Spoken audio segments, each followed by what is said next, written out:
Hello student, welcome to Mahato guideline. Mahato guideline YouTube চ্যানেলে তোমাদের সকলকে জানাই স্বাগত। আজকের আলোচ্য বিষয় থাকছে ইতিহাস সাবজেক্টের সূর্যাস্ত আইন অর্থাৎ সানসেট ল সম্পর্কে আজকের ভিডিওটি হতে চলেছে। তাহলে আর দেরি না করে চলো শুরু করা যাক। সূর্যাস্ত আইন কাকে বলে অর্থাৎ সানসেট ল। প্রথমেই যে প্রশ্নটি রয়েছে সেই প্রশ্নটি কীরকমভাবে আসতে পারে না, সূর্যাস্ত আইন কাকে বলে বা সানসেট ল কী, এই হলো প্রশ্ন। তো প্রশ্নটির উত্তরে কী রয়েছে চলো জেনে নেওয়া যাক। ব্রিটিশ শাসনকালে ভারতের ভূমি রাজস্ব আদায়ের জন্য যে কঠোর নিয়ম চালু হয়েছিল তার মধ্যে একটি অন্যতম নিয়ম ছিল বা আইন ছিল সূর্যাস্ত আইন। মানে কি, ব্রিটিশ শাসনকালে অনেকগুলো বেশ কিছু ভূমি রাজস্ব সংক্রান্ত বেশ কিছু নিয়ম চালু ছিল, তার মধ্যে এটি ছিল একটি অন্যতম প্রধান একটি আইন।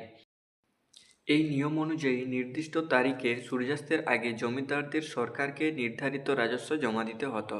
যদি কোনো জমিদার সূর্যাস্তের আগে সেই রাজস্ব জমা দিতে ব্যর্থ হতেন তাহলে তাদের ওপর বিভিন্ন ব্যবস্থা নেওয়া হতো। তাহলে কি নিয়মটাতে রয়েছে যে সূর্যাস্তের আগে সরকারকে কিন্তু তাদের কি করতে হতো, যে নির্ধারিত রাজস্ব ছিল জমির পরিমাণের ওপর তা কিন্তু জমা করতে হতো।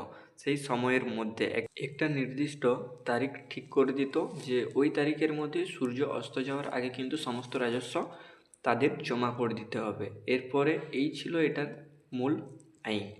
তো এই নিয়ম অনুযায়ী তারা যদি জমা করতে না পারতো তাদের রাজস্ব, তাহলে কি করা হতো চলো তা আমরা জেনে নিই এরপরে। তাহলে সূর্যাস্তের সঙ্গে সঙ্গে তার জমি বাজেয়াপ্ত করে নিলামে তোলা হতো। অর্থাৎ কি করতো, তার যে জমিটি ছিল সেই জমিটিকে কিন্তু বাজেয়াপ্ত করে নিত, জোর করে কেড়ে নিত এবং সেটিকে নিলামে তোলা হতো কি কত দামে সেই জমিটা নিতে পারে। এই আইনটি 1793 খ্রিস্টাব্দে লর্ড কর্নওয়ালিস প্রবর্তিত চিরস্থায়ী বন্দোবস্তের অংশ হিসেবে চালু হয়। এর মূল উদ্দেশ্য ছিল সরকারের রাজস্ব আদায় নিশ্চিত করা এবং জমিদারদের নির্দিষ্ট সময়ের মধ্যে দিয়ে তাদের রাজস্ব দেওয়া বাধ্য করা। এই ছিল মূল নিয়ম, এই ছিল সূর্যাস্ত আইন।